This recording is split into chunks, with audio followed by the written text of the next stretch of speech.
ఒక్కసారి కొమ్మూరి గోల్డ్ కి కాల్ చేయండి. తాకట్లో ఉన్న మీ బంగారాన్ని విడిపించి మార్కెట్ ప్రైస్ కి వాళ్ళు కొనుక్కుని మిగతా డబ్బులు మీకు ఇచ్చేస్తారు. హలో అండి, అందరికీ నమస్కారం. అందరూ ఊహించినట్టుగానే బెంగాల్లో బీజేపీ జయకేతనం ఎగిరేస్తుంది. 148 అక్కడ మ్యాజిక్ ఫిగరు. మొత్తం 294 స్థానాలు అక్కడ ఉన్నాయి. ఈ 148కి దాటి బీజేపీ 152 స్థానాల్లో ఇప్పటికి లీడ్లో ఉంది. కేవలం 121 స్థానాల్లో టీఎంసీ ఉంది. నిజానికి నెక్ టు నెక్ ఫైట్ జరిగినప్పటికీ కూడా ఓటింగ్ వైజ్గా చూసినప్పుడు, సీట్ల వైజ్గా చూసినప్పుడు ఇక్కడ నెక్ టు నెక్ ఫైట్ కనపడతా ఉంది. కానీ ఓటింగ్ పర్సంటేజ్గా చూసినప్పుడు మాత్రం ఖచ్చితంగా 10% డిఫరెన్స్ కనపడతా ఉంది. 48% ఇప్పటివరకు నోట్ బ్యాంక్ 48% బీజేపీకి ఓట్ బ్యాంక్ కనపడతా ఉంటే తృణమూల్ కాంగ్రెస్ కేవలం 38% మాత్రమే, ఇంకా 37.9% మాత్రమే ఇప్పుడు ఓటింగ్ కనపడతా ఉంది. 10% అబవ్ ఓట్ బ్యాంక్ తోటి బీజేపీ పైగా 30 సీట్లకు పైగా మెజార్టీ తోటి ఇప్పటికైతే లీడ్లో కొనసాగుతోంది బీజేపీ అని చెప్పాలి. మ్యాజిక్ ఫిగర్ను దాటింది లీడ్లో. అయితే ఇప్పటికైతే ఇంకా ఎగ్జాక్ట్ ఫిగర్ కాదు, కానీ అధికారం వైపుగా బీజేపీ వెళుతుంది అన్నటువంటిది మాత్రం చాలా క్లియర్. అయితే ఇక్కడ ఇంకో కీలకమైన విషయం చెప్పుకోవాలి. గతంలో 2021 ఎన్నికల్లో నందిగ్రామ్ నుంచి మమతా బెనర్జీ ఎమ్మెల్యే ఓడిపోయారు. పోయినసారి టీఎంసీ గెలిచినప్పటికీ కూడా నందిగ్రామ్ నుంచి సువేందు అధికారి చేతుల్లో, ఒకప్పటి టీఎంసీ నాయకుడు ఇప్పటి బీజేపీ నాయకుడు సువేందు అధికారి చేతిలో నందిగాంలో ఓడిపోయారు. తర్వాత భవానీపూర్లో ఉప ఎన్నికల్లో గెలిచి అప్పటిగా ముఖ్యమంత్రి పదవి తీసుకున్నారు. ముఖ్యమంత్రి అయిన తర్వాత ఒక 6 నెలల లోపల ఎమ్మెల్సీ కావచ్చు. అప్పుడు భవానీపూర్ నుంచి ఉప ఎన్నికల్లో ఎమ్మెల్యేగా గెలుపొందారు మమతా బెనర్జీ. భవానీపూర్లో మళ్ళీ ఇప్పుడు ఈసారి కూడా భవానీపూర్ నుంచి పోటీ చేశారు. గతంలో మమతా బెనర్జీని నందిగామ నుంచి ఓడించిన సువేందు అధికారి ఈసారి భవానీపూర్లో కూడా మళ్ళీ మమతా బెనర్జీ మీద పోటీ పడ్డారు. పోయినసారి నందిగామలో ఓడించారు, ఈసారి మళ్ళా భవానీపూర్లో కూడా ఓడించడానికి సిద్ధమై భవానీపూర్లో పోటీ చేశారు. ఇప్పటి వరకు ఉన్న సమాచారం ప్రకారం భవానీపూర్లో సువేందు అధికారి బీజేపీ ఎవరైతే అభ్యర్థి ఉన్నారో అతను లీడ్లో ఉన్నాడు. మమతా బెనర్జీ డౌన్ఫాల్లో ఉన్నారు. ఎమ్మెల్యేగా కూడా మమతా బెనర్జీ మళ్ళీ ఓడిపోతారా? ఇప్పుడు మమతా బెనర్జీ పొలిటికల్ లైఫ్ మీద క్వశ్చన్ మార్క్. మమతా బెనర్జీ ఎమ్మెల్యేగా కూడా ఓడిపోయే పరిస్థితి కనపడతా ఉందా అనేటువంటిది ఇక్కడ కీలకమైనటువంటి క్వశ్చన్ మార్క్. నిజానికి ఇక్కడ ఈసారి కనుక బీజేపీ గెలవగలిగింది అంటే తృణమూల్ కాంగ్రెస్ ఇక కథమైనట్టు లెక్క. ఈ దేశ ప్రజలు అరాచకానికి పులుస్తా పెట్టని అర్థం. ఆంధ్రప్రదేశ్ ప్రజలు 2024 ఎన్నికల్లో వైసీపీని ఓడించిన విషయం మీ అందరూ తెలిసిందే. జగన్మోహన్ రెడ్డి నియంతాన్ని భావించి 151 సీట్ల నుంచి 11 సీట్లకి పడేసినటువంటి విషయం మీ అందరూ తెలిసిందే. ఇవాళ మరొక అరాచక పార్టీ జగన్మోహన్ రెడ్డి 2, ఒక రకంగా చెప్పాలంటే జగన్మోహన్ రెడ్డి 2 మమతా బెనర్జీ ఇవాళ అధికారాన్ని కోల్పోతూ ఉన్నారు.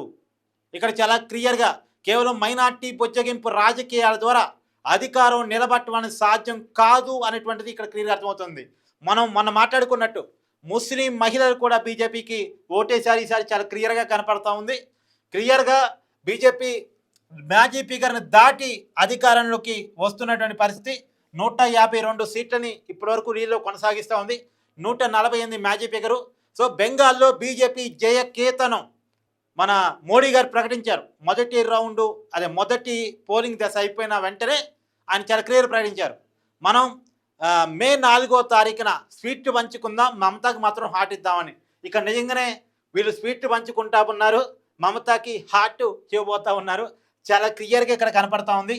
సో మ్యాజిక్ ఫిగర్ని దాటి బీజేపీ బెంగాల్లో అధికారంలోకి వచ్చింది అని ఇక్కడ చాలా క్లియర్గా అర్థం చేసుకోవాలి. అయితే ఇక్కడ సీట్ల వ్యత్యాసం మీకు కేవలం 30 మాత్రమే కనపడతా ఉంది. కానీ ఇక్కడ నేనేమంటానంటే ఓట్ బ్యాంక్ పర్సంటేజ్ మనకు చాలా క్లియర్గా ఇచ్చినప్పుడు బీజేపీ గెలిచిన చోట బ్రహ్మాండమైన మెజార్టీతో గెలిచారు. బీజేపీ గెలిచిన చోట చాలా బ్రహ్మాండమైన మెజార్టీతో గెలిచారు. తృణమూల్ కాంగ్రెస్ గెలిచిన చోట లిటిల్ బిట్ మార్జిన్తో మాత్రమే తృణమూల్ కాంగ్రెస్ అభ్యర్థులు గెలిచారు. అంటే ఎంత వ్యతిరేకత తృణమూల్ కాంగ్రెస్కి ఉంది అనేటువంటిది ఇక్కడ అర్థం చేసుకోవాలి. 2011 నుంచి మమతా బెనర్జీ సీఎంగా కొనసాగుతున్నారు. 2011లో మొట్టమొదటిసారి లెఫ్ట్ని బద్దలుకొట్టి అప్పటికి 3 దశాబ్దాలుగా బెంగాల్ని పరిపాలిస్తున్నటువంటి కమ్యూనిస్టుల కంచి కోటను బద్దలుకొట్టి 2011లో ముఖ్యమంత్రి అయ్యారు మమతా బెనర్జీ. 2016లో నిజానికి 2016లో గెలవడానికి ఏంటంటే ఎవరు సరైన ఆపోజిట్ లేరు. ఆమె అధికారంలోకి వచ్చిన తర్వాత కరాచకాన్ని సృష్టించింది. ప్రతిపక్షాలు లేకుండా చేసే పని చేసింది. కమ్యూనిస్టుల్ని పారదోలింది. కాంగ్రెస్ని లేకుండా చేసింది. ఊళ్ళలో నుంచి కమ్యూనిస్టుల్ని పారదోలితే వేరే రాష్ట్రాలకు వచ్చి నివాసం ఉన్న పరిస్థితి. సో పొట్టోని పొడుగోడు కొడితే పొడుగోని పోషమ్మ కొట్టింది అంటారు కదా. అలాగే అక్కడ బలహీనంగా ఉన్న కమ్యూనిస్టులను కాంగ్రెస్ ఉన్న మమతా బెనర్జీ తరిమేస్తే ఇవాళ బీజేపీ మమతా బెనర్జీని తరిమేసింది. కత్తి పట్టుకున్నాడు కత్తికే బలవుతాడు, తుపాకీ పట్టుకున్నాడు తుపాకీకే బలవుతాడు, అరాచకం నమ్ముకున్నాడు అరాచకానికి బలవుతాడు అన్నట్టుగా. అంటే ఇప్పుడు బీజేపీ అరాచకం డెమోక్రటిక్గానే ప్రజల ఓటుతోనే కేంద్ర బలగాలు పెట్టి చాలా ప్రశాంతమైనటువంటి పోలింగ్. ఫస్ట్ టైం బెంగాల్లో ప్రశాంతమైన పోలింగ్ మనం చూసాం. అప్పటికి అడపాదడప బీజేపీ ఏది ఈవీఎంను వేసి స్టిక్కర్లు అతికేయటం ఇవన్నీ చూసాం. అయినా వాటిలో ఇప్పుడు రీపోలింగ్ పెట్టారు మొన్న. సో ఏది ఏమైనా ఇక్కడ చాలా క్లియర్గా బీజేపీ బెంగాల్ని గెలుచుకుంది. సో బీజేపీ అభ్యర్థి సీఎం కాబోతూ ఉన్నారు. సువేందు అధికారిని సీఎం చేస్తారా ఇంకేమన్నా చేస్తారా చూడాల్సిన పరిస్థితి. ఏదేమైనా బెంగాల్లో కాషాయ జెండా, మరొక రాష్ట్రంలో కాషాయ జెండా 2021 నుంచి వాళ్ళు కలలుగంటున్నటువంటి ఇక్కడ బీజేపీ విషయాన్ని మేము క్లియర్గా ఒక విషయం చెప్తానండి. 2016లో బీజేపీకి కేవలం 3 సీట్లు, 2021లో 77 సీట్లు, 2026 ఇప్పుడు 152 సీట్లతో అధికారం. 2021లో ప్రతిపక్ష స్థానం, 2026లో 152 సీట్లతో అధికారం. ఎంత గ్రాడ్యువల్గా బీజేపీ ఎదిగిందో చూడండి, ఎంత ఫోకస్డ్గా బీజేపీ బెంగాల్ మీద పనిచేస్తూ వచ్చిందో చూడండి, ఎంత వర్కౌట్ ఉంటే సాధ్యమైంది. సో ఇక్కడ చాలా క్లియర్గా దీన్ని మనం గమనించాలి. సో బీజేపీ గెలుపు బెంగాల్లో ఒక సునామీ లాంటిది అనేది క్లియర్గా అర్థం చేసుకోవాలి.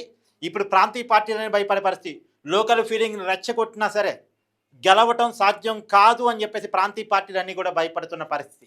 ఎందుకంటే తృణమూల్ కాంగ్రెస్ అంటే వీళ్ళు జై శ్రీరామ్ అంటే తృణమూల్ కాంగ్రెస్ జై కాళీ మాత అన్నారు, వీళ్ళు జై భారత మాతకి జై అంటే వాళ్ళు జై బంగ్లా అన్నారు. ఎన్ని రకాలుగా ఎన్ని ప్రయత్నాలు లోకల్ సానుభూతిని బెంగాలీ సెంటిమెంట్ని రకరకాల ఇష్యూస్ని లేవనెత్తే ప్రయత్నం చేసినా సరే బీజేపీ గెలుపుని ఆపలేకపోయాయి అనేది ఇక్కడ చాలా క్లియర్గా మనం అర్థం చేసుకోవాలి. సో బెంగాల్లో బీజేపీ గెలుపు మీద జగన్మోహన్ రెడ్డి స్కేర్ ఓటమి మీద మీ అభిప్రాయాన్ని కామెంట్ చేయండి. Thank you.